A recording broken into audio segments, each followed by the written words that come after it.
far as like in powerlifting, it's very hard to feel like it's you against the other person. It's a little bit more like you against the weight, and then Right. whatever happens, happens. Whereas I would imagine jujitsu is kind of the opposite of that because it is just you and that person.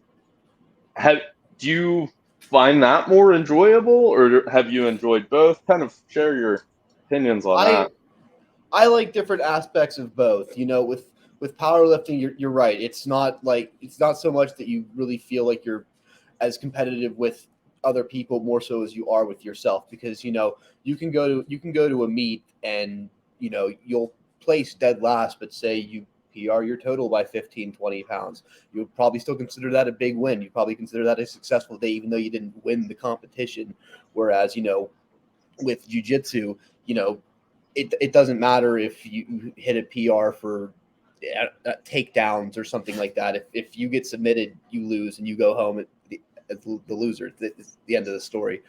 So powerlifting is kind of more like it. I'd say it's like seeing that reward for training pay off over time. It's kind of easier to see like little steps of progress throughout the time. Whereas jujitsu, it's like you go for so long of a period of time, and then you have one competition where you can finally see whether you're better or not than you were the last time based on the result. And that's really all I got for that. Yeah, and obviously strength is probably going to play a big role in jujitsu. I know we've talked about this before a little bit, but like, do you think being a power lifter before you made that transition has really helped you? I think it definitely gave me a stronger base starting off than other people who haven't, just because with positions I'm able to use my strength in a lot more better use than other people are. Like, say if someone's got at me from an armbar here and I have my grip right here, the stronger my grip is, the harder it's going to be for them to pull my arms apart. So the better I'm able to defend that. Same thing when you're shooting for a takedown or anything, like any position where you have your force going against another person's force full at the max. That's where strength's really going to come into play, and it has a huge transfer to jiu-jitsu. But there's other aspects of jiu-jitsu that aren't in powerlifting. It's a lot more endurance, cardio based, something that as a lot of your audience is probably powerlifters, maybe not their favorite thing to do, and certainly wasn't and isn't still mine. But over time you learn to have that strength combined with, you learn to blend the two together, so you can start to use your strength for longer periods of time, and that's when you'll really start to see the benefits of the strength for jiu-jitsu. Gotcha. Yeah, and I would imagine jujitsu, I mean, you demonstrated some of those techniques, is kind of taking it the other way instead of brute strength. In powerlifting, I think a lot of people approach lifting as far as like, oh, it's just whoever's brutally strongest. But as you and I both know, if you want to be very good at powerlifting, right? Such as yourself, you've deadlifted 600 pounds before. That's a very strong deadlift. You can't just get there with brute strength, and you have to also focus on technique. Is it kind of the same mindset as far as like technique oriented training? Oh, absolutely. And jujitsu technique's probably the biggest thing that'll help you advance your game. Because there's so many little intricacies to and every single move that if you're not doing every single one of them perfectly, someone who's more advanced than you will be able to pick up on that and capitalize on the mistakes you make. So drilling technique is very, very important for jiu-jitsu. You have to have perfect technique at all times if you want to roll with high level dudes and have success with that, which is something I haven't really mastered yet, but we're getting there. So things like in powerlifting, how you would train different positions that you're weak in to get better technique. Like, say you work a pause squat in the to work on the bottom position, or you do a bottoms up squat to work on that top range of motion. Things like that.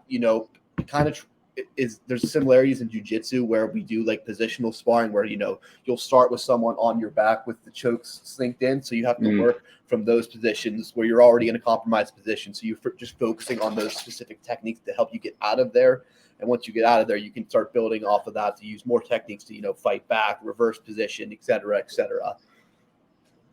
Yeah, yeah, and I wouldn't even have even thought about that because in my mind, and this is definitely very naive of me, but I imagine jujitsu practice just basically sparring the entire time and some cardio, which I saying that out loud, I realize how ridiculous that sounds, but it's cool that you do the specific scenarios you kind of set up, like you said, in those disadvantaged places so that you're more prepared to get out of them.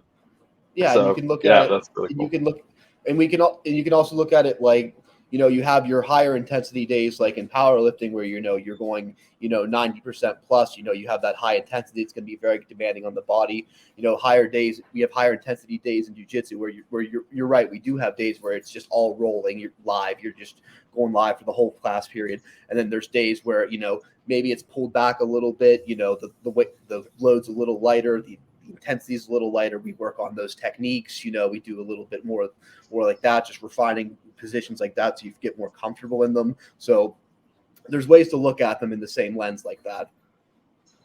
Yeah, and I kind of want to branch off here, and you're probably trying to think. You're probably the most athletic power lifter that I know and have trained with personally. No offense to anyone else, but you just have the resume behind it.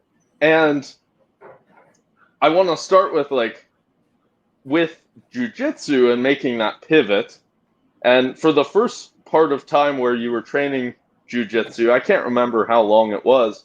You were also training heavy with powerlifting. How did you manage the fatigue and balancing those two? So it was a lot of, you know, really time management was the biggest thing. You know, there was days where I'd have to wake up earlier to get a training session in, or sometimes, you know, say I'd have to get some accessory work in at my lunch break at work and then go hit my main lift before classes, before I went to jiu-jitsu class.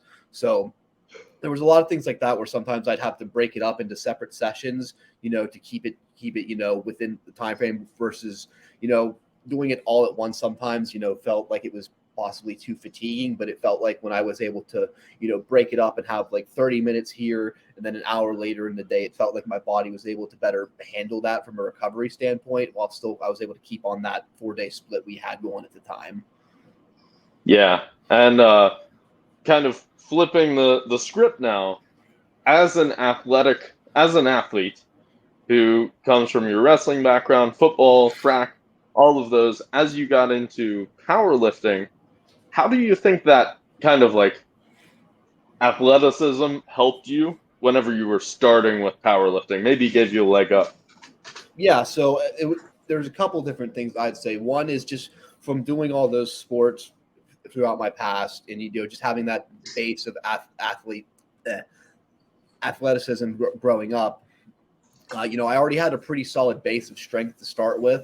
So when I was starting out in the gym, I didn't feel like I was a complete noob because I really wasn't. You know, my body still has been trained over the past however many years from the sports, just not in a direct powerlifting setting.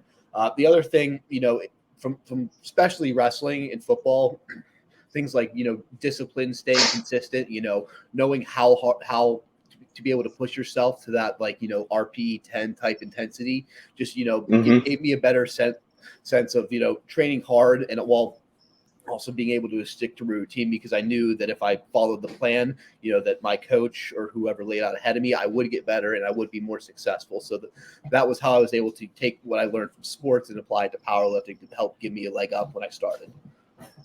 Yeah, and so I'm not actually super familiar